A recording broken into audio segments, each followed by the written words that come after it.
Senator Slotkin. Thank you. Thanks for being here today. I'm new senator. I'm a former CIA officer and Pentagon official. I did 3 tours in Iraq alongside the military, and my specialty is Middle East terrorism and militias. So I feel deeply connected to the mission of protecting the homeland. I think the thing that I struggle with is we're a nation of immigrants with a broken immigration system. It's literally working for no one. It works for no one, not employers, not our economy. I'm a northern border state, Michigan, so we know what an orderly, organized border looks like, right? We also know what it's like when all our CBP officers and Border Patrol are pulled off of our border to go serve down at the southern border. They know likey, like we do not like that. We like our cold climate. We don't like what's going on down there, right? And if we had the same situation, frankly, that Texas had with all these people coming over, Michiganders would lose their minds, right?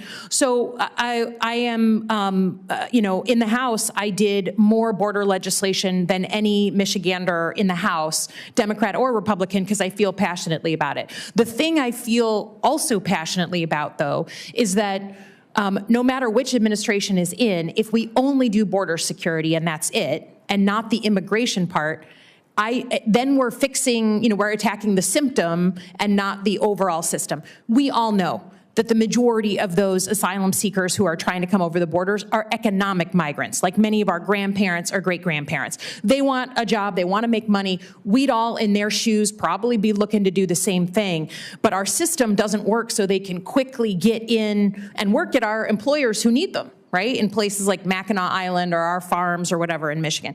So I guess my question, in yes or no, is just, are we all in agreement, Democrat and Republican, that we can attack border security? And I'm here for that. But it is not the entire story. We also have to do immigration reform, and that includes action by this body. We are not absolved in this room of responsibility for what's going on at the border. Can I just get a yes or no, starting with Mr. Cuccinelli? You are not absolved. There is a lot more than the border. Right. A lot more than the border. And, Great. You all have a lot of work to do. Yeah. Senator, our immigration system is out of line with our leading allies, the United Kingdom, Canada, New Zealand, and Australia when it comes to who we bring in. You're absolutely correct. Great. Yes, there's been no important reform to our immigration system since 1990. I just think that, and again, I'm coming from the House. I was on the Homeland Committee there for many years. This is the most politicized issue I've ever seen on both sides of the aisle. We all have a shame on our heads for not doing our work in this body, and I include myself in that, right? It's hard, but we have to do it. And I actually hope that for all the tough stuff that Mr. Trump is saying, that it also comes with border and all the other things, right? And our employers are the ones who are gonna be kind of screaming for the rooftops on that. I'm interested in this idea as someone who spent my first half of my career going after terrorist groups on using some of the designations. Understand and I think agree that militarizing and allowing hot pursuit U.S. military active in Mexico without their permission creates a whole new set of issues. But some of our most powerful financial tools on designating a group as a terrorist group comes from when they have any link in the United States, right? If ISIS is working and they've got someone who's sending the money, or they've got some sort of tie to an American citizen, those laws that we implemented after 9/11 allow us to go after that American citizen and attack in a way that's different. So do these cartels, Mr. Cuccinelli, just because you were most recently in, do they have American links that would allow us to be effective if we use those statutes? They do have extensive American links. I mean, they're criminal networks by which they make money. There's 2 ways they make money, overwhelmingly, drug trafficking and human trafficking. And in recent years, human trafficking has probably rivaled the money they were making from drug trafficking. And they work with, so we talk about, say, the Sinaloa cartel, CJNG.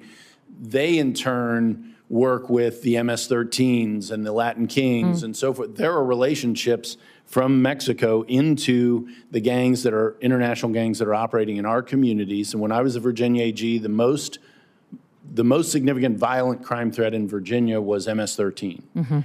And, now we've seen Tren de Aragua sort of rival that in speed and violence.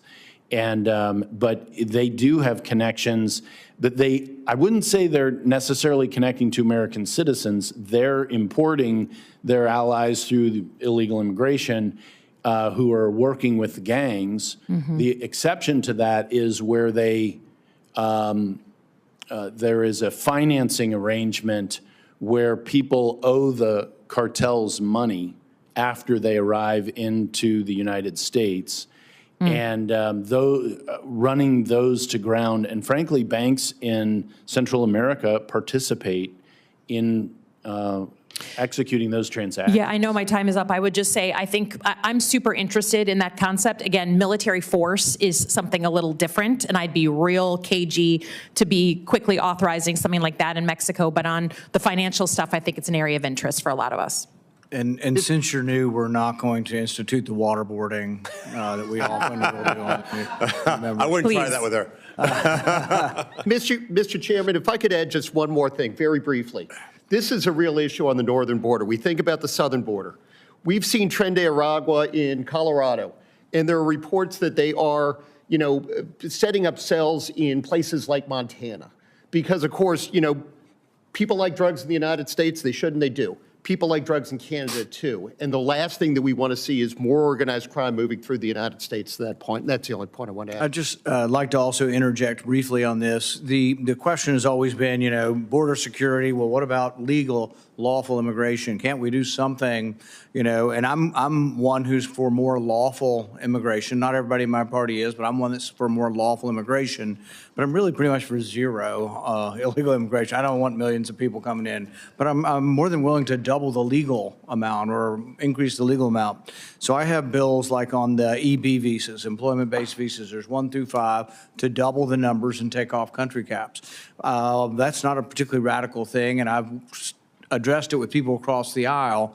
The complaint I always get is, well, we don't want to do a little bit, we want to do comprehensive. So the word comprehensive has been bandied around for probably a decade.